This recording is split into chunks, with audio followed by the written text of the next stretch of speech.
चाहे तो किसान मजदूर का दिल जीत सकते हैं। ये फतेहगढ़ साहब में खड़े हैं। कस्बा कौन सा है? साधुगढ़ यहाँ है। तो फतेहगढ़ साधुगढ़ में यहाँ खड़े हैं हम लोग। तो यहाँ पर पड़ाव करेंगे।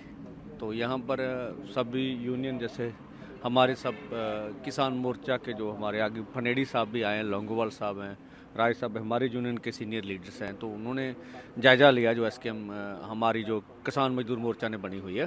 तो यहाँ पर हम पड़ाव करेंगे, सभी अपनी अपनी जगह पड़ाव करें, तो यहाँ पर स्टे करेंगे। आगे की रणनीति क्या? मीटिंग जो आपने भी मीटिंग की हो, क्या आगे की रणनीति क्या है? देखिए, एक तो मीटिंग भी होनी है, एक तो ये सबका दो बड़े प्लेटफॉर्म है, उनका सब यूनियन का मिलकर निर्णय होगा। तो मीटिंग के बाद जो पूरी देश की 200 यूनियन है उनसे वार्ता करनी पड़ेगी, उनके बाद ही कोई निर्णय कह सकते हैं। तो मीटिंग के बाद ही अगला पड़ाव होगा?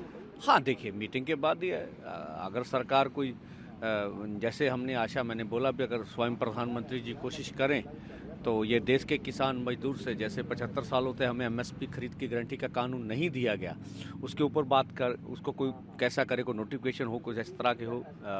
उसके बाद डॉक्टर स्वामीनाथन कमीशन की जो रिपोर्ट है C2 प्लस 50%, उसके हिसाब से हमें दाम मिले फसलों के।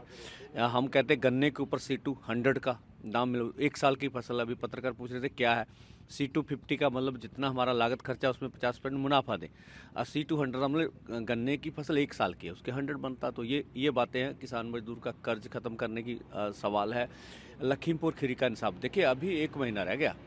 मोदी जी चाहे तो किसान मजदूर का दिल जीत सकते हैं। अगर उन्हें मंत्रिमंडल से निकाला जाए तो लोगों के हृदय ठंडे हो जाएंगे कि ये 120B के दोषी हैं, तो उन्होंने मंत्रिमंडल में क्यों रखा है। जैसे सभी अब चंडीगढ़ और दिल्ली में इतने बड़े केस डाले गए, उनको वापस लेने का सवाल है। बिजली संशोधन बिल का सवाल है। पॉल्यूशन एक्ट से खेती को बाहर निकालने का सवाल है।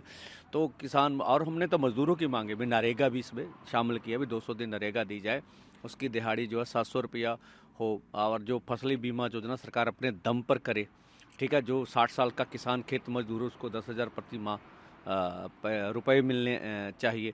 विश्व व्यापार संस्था से खेती को बाहर निकालना चाहिए। तो इस तरह की हमारी टोटल मांग, उसके ऊपर देखते क्या निर्णय होता है। चंडीगढ़ हम 5 बजे मीटिंग है, उसके लिए डेपुटेशन तैयार है। अब सभी से बात हो रही, चंडीगढ़ ये रवाना होंगे। तो कौन कौन सी जथेबंदी में शामिल हो रही है? देखिए, दो मोर्चे देखे ना, KMM किसान मजदूर मोर्चा और SKM नॉन पॉलिटिकल, उनके डेपुटेशन है। ये दोनों जो बड़े फोरम वो तय करते हैं कि हमारे कौन कौन से लीडर रहेंगे। यूनियन इंडिपेंडेंट कोई शामिल नहीं हो। ये 2 बड़े फोरम है, फोरम तय करते हैं कि कौन सा डेपुटेशन जाना, कौन सा नहीं जाना।